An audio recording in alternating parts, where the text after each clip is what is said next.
Hey, welcome back, everybody. This is Kittyhawk with Rune Headquarters, and I've decided today to give you an overview of the player-owned port, or POP, as it's sometimes called. And that's my phone dying. I'm sorry. I should have shut off before I started recording, but I didn't.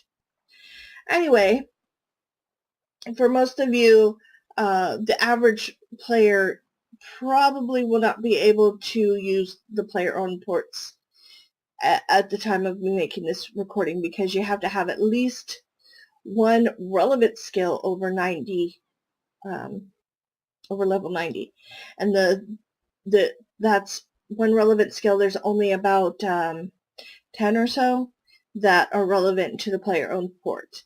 I have cooking, and which I just got, and I have Herbler, which I've had for a little while. Herbler is the one that I unlocked the port with. If you do not have a level 90 skill that unlocks the player-owned port, that does not mean that the player-owned port is useless to you. So this is one of the things that I did want to show, but she's out on assignment and she won't be back for 2 more days, and I wanted to make this recording today. So sorry. Meg usually is standing around over here, and she usually has one of those symbols above her head, floating above her head, that says that you can interact with her and you'll get something from her. And you can interact with her from the first minute you create your character, as long as you have a membership. And what Meg does is she asks you your advice, and you can tell her, give her suggestions on how to handle different situations, and they're usually really stupid but funny questions, with usually very stupid but funny potential answers. And you'll get 3 choices out of 3 to 5 answers to give her, and she'll ask 3 questions, and how well your answers are gives you how well your share of her reward will be when she gets back at the end of the week. But you don't always have the best options to give her, so you're not always going to get the best rewards, even if you know the correct answers. So lately I've just been kind of answering whatever I felt like just to get the rewards, and it's kind of fun. It gives you extra experience, a little bit of extra gold, and an interesting way to train just random things. The things that the lamps she gives you usually are based around the player-owned port skills. So it is one way to help get one of your skills or a couple of your skills up to level 90 so you can unlock the port. But anyway, that's neither here nor there. We are here today, right now, to take a look at the player-owned port, and just to take a look around. And I have, of course, most of my ships that I have unlocked are out sailing. One is returned. We will get to those in a minute. When you first come in here and you first have the ability to unlock the ships, this is the office that you're going to go to, and it's going to look really run down. I've done a little bit of work on it, as you kind of have to, as you build up the port and have more options. You get the chance to upgrade the different buildings, and then you get different benefits out of this. You upgrade this office and you unlock more ships. So I'm 1 ship away from having it fully unlocked. And here's the navigator who you talk to unlock everything. And the partner, and he doesn't really do much except talk. And then over here, the scrimshaws that you unlock, which is under port management here. I've only unlocked 1, so I feel like I'm enough new at this that I could kind of give you an overview of what to expect when you guys unlock it, without being so new that I can't really show you what's going on. The next scroll that I want to unlock is going to be a piece of armor, so I have that with the box around it. I just clicked it to select it.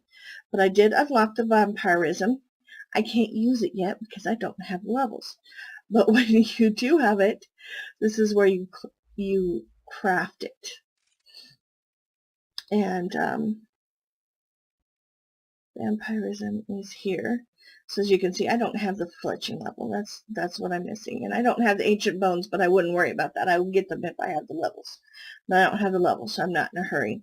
But once you have unlocked it and you have all of the items that you need to create what you want, this is where you're going to craft it. So, and you have a bank box here for if you need anything, but you don't need anything out of your bank to craft scrimshaws, so it's kind of just nice to have to put all of the stuff you're carrying in the bank if you don't want it. Over here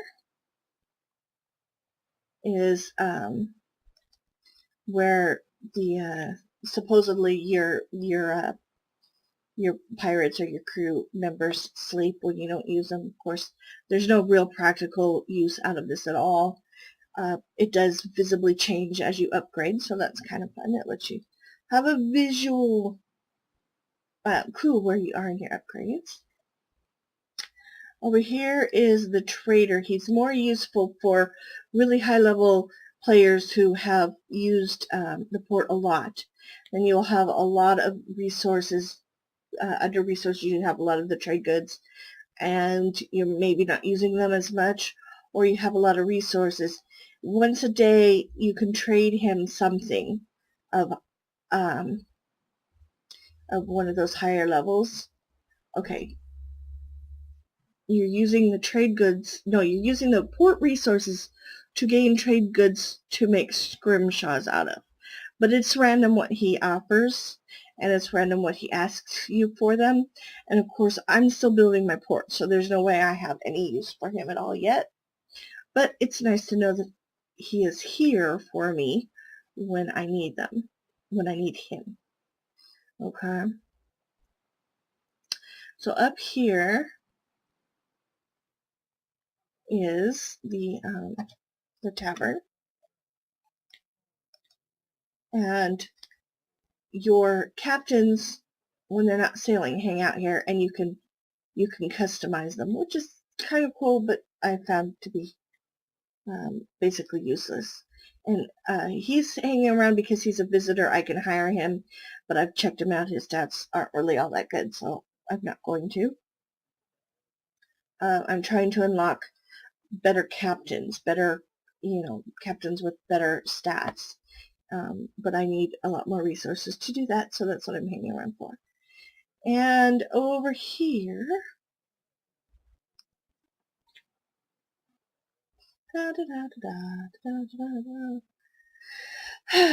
okay, so over here is the Black Marketeer.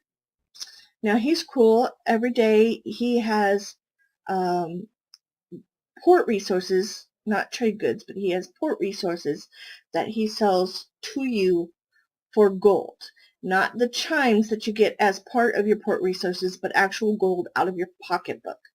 So you don't have to trade with him for that, but it is one way to make your resources, get your resources to grow a little faster than just doing than just sending out your ships. Which when you first begin, ships are fairly quick. They have like 20-minute, I think, if I remember correctly, 20-minute voyages to get back. When you get to higher levels, they get up to like 14-hour voyages, and it gets a little harder to wait so long to try and advance your plans, but you have to. You do get the ability to unlock crews that can make your ships go faster, but yeah, then when you have something that makes your ship go faster, you're sacrificing something else, some other quality to do it. Okay, so your ships, when they are in port, do actually sit down here where you can see them. So, and there's many things around here that are adjustable. I have the ornate portal because I unlocked it for lots of chimes because I just felt like it. It was kind of a waste of chimes, but you know, hey, whatever.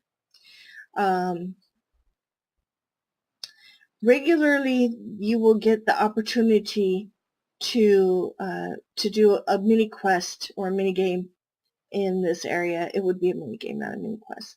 Sea Singer Umi right here is one of the ones that has the mini game. When it's being offered, they will have a thing floating above their head. And Sea Singer Umi does not have one right now. She's one of the ones that offers it. And it's random who you get it from. But Sea Singer Umi is one of the people. The barmaid is one of the people, and the black marketeer is one of the people.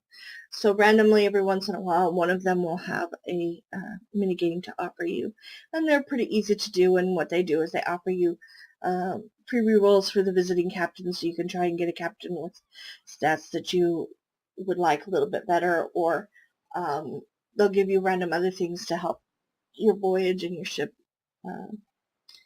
return from its from whatever sailing voyage you're doing safer. So that's the quick overview of that. I'll give you a quick overview of the ship now because this one is returned. It's oh, that's right. It also I forgot about that. My ship was damaged on its last sailing mission, so what I was doing was I was waiting for it to be fixed. I could have, as it says here, take it to the not taken it, but ran myself to the black marketeer and asked him to repair it for me right away, so I could ship it out again right away. It would have cost me gold. It does not charge chimes. Chimes are for other things in here, but you can't use the chimes to buy like your bamboo or anything like that, and you can't use it to buy repairs to your ship. All of that is for gold. But I wanted it to be here for this recording, so I just let it go. I just let it take its time to be repaired for free. It didn't come out of my pocket. And so now I'm going to show you how I choose which voyages to do. And right now I have just unlocked Jade, just recently, but I still have many upgrades that cost cherry wood, so I still need a lot of cherry wood. So right now I still have cherry wood as my area. If I show you the map right now, this is what I have unlocked. I'm only 2% into my next zone, but I still need a lot of jade, so I'm not in a hurry at all. And these little funny colored and funny shaped little islands, you get special special crew members unlocked there, like Sea Singer Umi. She's one type of crew member that you can have unlocked. You unlock her from the Siren Shell, but that just naturally happens as your ships explore the region. But right here I still have the Scythe chosen as my area because I need the cherry trees. When I have enough cherry wood or just want to start using some jade, I will switch it to the bowl, and then my ships will all go to the bowl. But for right now I have a mix because I had some voyages already in my selection when I change, because it automatically changes when you unlock the next area. So when I changed it back to the cherrywood selection, I had still some jade unlocked in my whatever you call it, in my list. So that's why these are here, and I can still select them. So perfectly free to use them, and of course I still need a lot of jade as well as some cherry wood. So that's what the choices are. Now when you're choosing a voyage, you do have a choice of special voyages, and those generally relate to the skills that you have over 90. You will get special visitors that will give you special voyages for very important things. randomly once per day at least.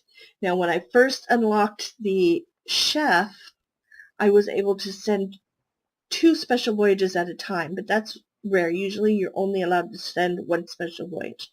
I really think that I was able to do 2 special voyages right then just because I had the chef available to do the first voyage that you do with any special villager, which is just to open a line of communications with him and get to know his quest, his story quest.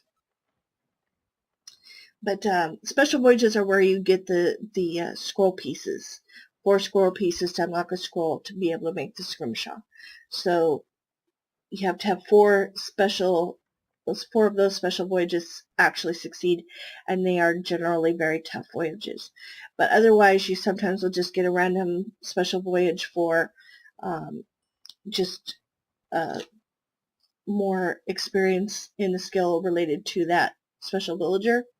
And sometimes you'll get special voyages just for a lot more of the whatever resource you're going for than is in a standard voyage. I've seen 600 and 800 of whatever it happened to be at the time under special voyages. So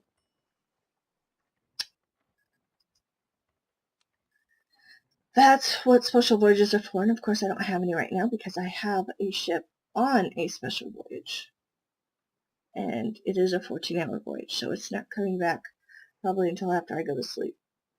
Yeah. So when you have the voyages up here, if you have all of your ships available, you can switch between ships.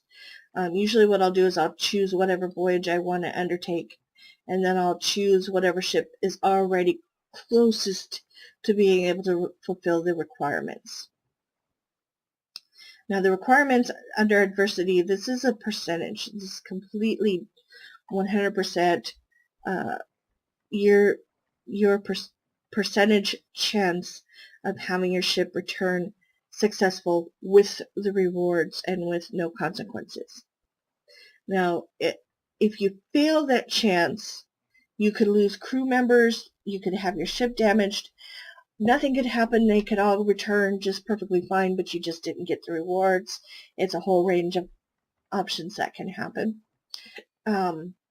After your first couple of runs, eventually you'll get a lifeboat, and that will just automatically be able to go with every crew. You don't ever use it up. So actually I don't think it goes with every ship, but it can go with any ship.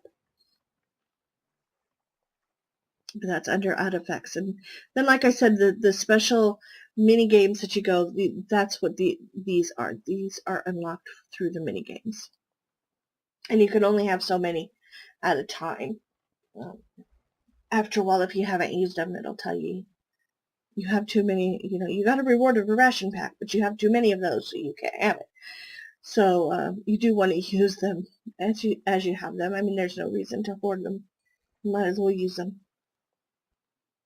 So I do still want cherry wood, as I've said. So I'm going to go ahead and select that and see how close I can get to overall success chance of 100% before I send it out. Now the overall success chance, as you can see, is always going to be the lowest of whatever choices of adversity there is. Now sometimes you have a voyage that is 1 adversity. Every so often you'll have a voyage that has adverse conditions for all 3 stats, but most of the time you're just going to have two types of adversity. And so when you go to edit your ship, you're going to want to keep in mind whatever your adversity is and try to make the best chance that you can out of all of your options. So what you do is you go to each section of your ship. Now, some people probably start with crew. I start with my ship. I don't know why. I just do. So each portion of the ship has choices depending on how far you've unlocked. All of these were unlocked with really easy stuff, but I skipped over these because I could buy the higher ones, so I just didn't bother with them. But as you can see, the cost down here, when you go to unlock them, it'll tell you what the cost is to unlock it. This is 1,000 jade and 7,000 chimes, and of course I don't have all the jade yet, so I can't unlock those. So right now, my best stat givers are the ghostly figurehead and the battle ram. Ghostly figurehead gives the best in morale. Battle ram gives the best in combat. And some of them it's not so quite so straightforward. It won't just boost one thing, it'll boost several things at different rates. So you just kind of have to play around and find out what your best options are going to be. Since my morale is so high and my combat is so low, I'm just going to go ahead and activate several combat things and see what that does to my bars down at the bottom. So this one, I have 3 options. Oh no, I have 2 options, sorry. 2 best options, Hull of Storms and Warhole. And so that's, one is best for seafaring, one is best for combat. Sometime at one point it unlocked 3 different options, but now even if I went back to that third one, either one of these is better than whatever it was that gave me morale, because this one also gives me morale. And so it works for the best for either combat or seafaring. Rudders, all they ever do is give you a burst of speed so far. I don't know if that'll change when I get higher level. I mean, I'll keep an eye on it, but so far all it ever does is increase your speed. So you just always want to have the highest level of that one as you can to keep your voyages as short as possible so that you have a chance to come back several times a day instead of, you know, just once or twice if you can. So I don't ever mess with that one anymore. I will when I get the level to unlock the next highest one, and then I will ignore it again. Deck items, there are 2 deck items. There's deck items 1 and there's deck items 2. They're exactly the same. Unlocking something in one of them unlocks it in both. You can use the exact same thing for both for all ships. Once you've unlocked it, it's just unlocked. And so in here, ornate rigging actually boosts seafaring, so that's not even helping morale or combat. So if I come in here and activate the one for combat, that's going to boost combat without even reducing morale. So that's really nice right there. So now I've already risen my success rate to 66%. I'm going to come up here to this plus right below crew, and I'm going to see what I can do to raise my chances for my crew. So I want morale and combat. As you can see, I have the top captain. I clicked the top captain so that I can see his stats on top, or hers in this case. And then I'm hovering over the bottom captain. And as you can see, most of the stats are green. Seafaring is the only one that is in red, so that's the only one that's going to lower. But that isn't going to have any bearing on this voyage at all. So I'm going to go ahead and swap because everything is better in what matters for this voyage. And then I'm just going to play around with options for my crew members. Now, I have noticed that when you have a full crew, if you max out the number of captains and the number of crew that you can have, what you will have is you will have 5 boat loads of captains and crews. You can't have more than that. So that kind of gives you a lot of options to play around with. Ooh, I got combat 200% with that one. But it doesn't look like I can help with morale at all. So now what I'm going to do is, that's the highest I can do with morale. I cannot do anything higher. I'm going to go ahead and close this and change one of my deck items to boost morale and see. Now there we go, 86%. That's not bad at all. Now one of the things about this, you want to get as close to 100% as you can, but even at 100%, you still can have bad things happen to your ship. You can still lose your crew. You can still, bad things could still happen. So take it all with a grain of salt. If all you have, as long as you have a lifeboat, I would say, but even then, even if you don't, if you can set out a voyage at 16%, it still does have a chance of coming back successfully. 100% does not mean that it will be successful. It just means it's more likely to. So there's no reason to avoid setting out a ship just because you didn't get everything to 100%. Anyway, now what was I saying before? This is the one that was 14 hours earlier, so now it's less than 7 hours. So it might actually come back before I have to sleep. Anyway, so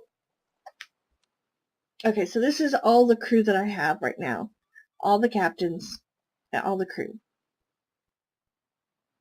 Now, basically what I've been trying to do, I didn't max out every crew option that I could have. I didn't buy everybody to fill this whole thing full. What I've basically been doing is keeping one ship ahead of what I could have sent out. So that if I have right now 3 ships, so I have 4 whole crews. I added 2 more because I found that I was really short of crew members with a good seafaring, so I went and bought some seafaring. And what I've done in the past when I've done that is just dismissed other crew members with really low stats. I haven't done that quite yet. The problem is deciding where your cutoff is. My cutoff before this was if they didn't have at least a level 700, at least the stat that's in the 700s, whatever their level is, then I dismiss them. The level, and that's just how many times they have been on ships enough to level up, and then they get a boost in whatever their stats are. But if their stats are really, really horrible to begin with, the boosts aren't going to help a whole lot. So yeah, it's a little bit expensive to replace crews when you could be upgrading your ships and upgrading your buildings, and all of that helps with how well your ships do at sea. But you need good crew members too. So yeah, don't be afraid to get rid of people with really horrible stats to replace them with people with really good stats. But like I said, I haven't bothered to max every crew member that I could possibly have and every captain I could possibly have out, because I want a little bit of wiggle room to be able to hire new really good people with good stats and compare them to everybody else, and then get rid of the ones that are the weakest. So that's where I have been keeping my crews. When you do it, you're going to want to make your own judgments, of course. But that's a good place to start, is just to be able to compare everybody. And they make it really, really easy. I really like the way that they've done this. Where you can click to get everybody's stats down here in the bottom corner. And the potential hires are in the side, so you can compare them.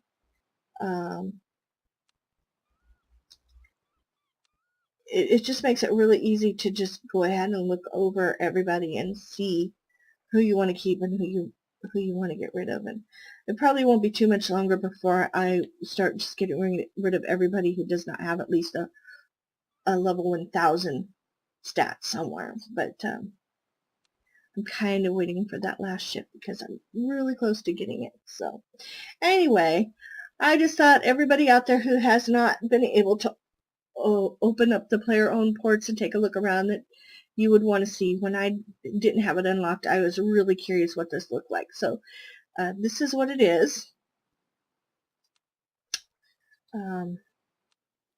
This is just your shipyard, so you can check how long they are, but it's also down here. For everybody who doesn't understand my layout, I have the I did the old layout, oh goodness, what is it called? Well, hopefully I can edit this out so I don't sound like such a dork, but I kind of am. So if it sounds like that, it just it's just truth. But anyway, yeah, I have the old layout. I instead of the new combat, I have the old one, and I kind of like it, so I'm keeping it. So kind of hopefully it won't throw you guys off too much. But that's why everything is down at the bottom like it is. But the mini games tab is what shows you your ships. So you'll have that somewhere, no matter how your layout is, I'm sure.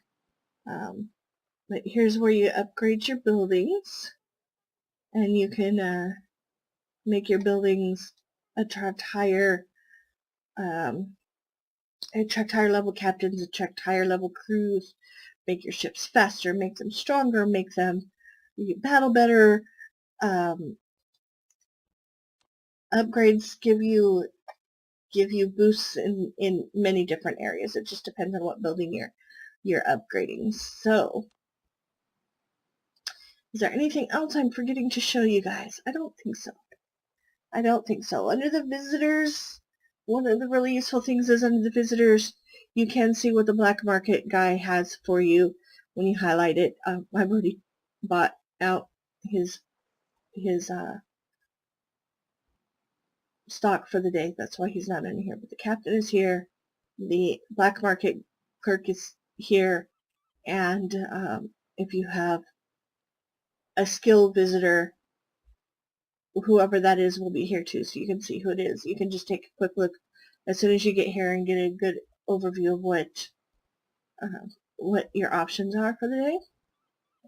This stands for reroll, captain rerolls, which I'm not going to do until I can upgrade that, and your visiting adventure rerolls, which I only have 2 different ones, so I haven't even worried about rerolling it yet. But when you have several unlocked, I'm sure that's quite useful. Anyway, I don't know if I've missed something that you guys want to see. Let me know. I will revisit and re-talk about it. And anything else you guys want to take a quick look at, let me know, and I will see what I can do for it. I won't know what you want to see unless you let me know. So, anything in RuneScape. Anyway, oh, quick notice. Nobody sought me out for my gold offer. So, since that happened, I have decided to give the amount of prize money that I had set aside for whoever found me away to the first person who finds me after this recording. So that's 50K in gold total. I still have a large prize that's going to be handed out in October, but I won't worry about that right now. I just want to see if somebody wants this 50K gold enough to find me. No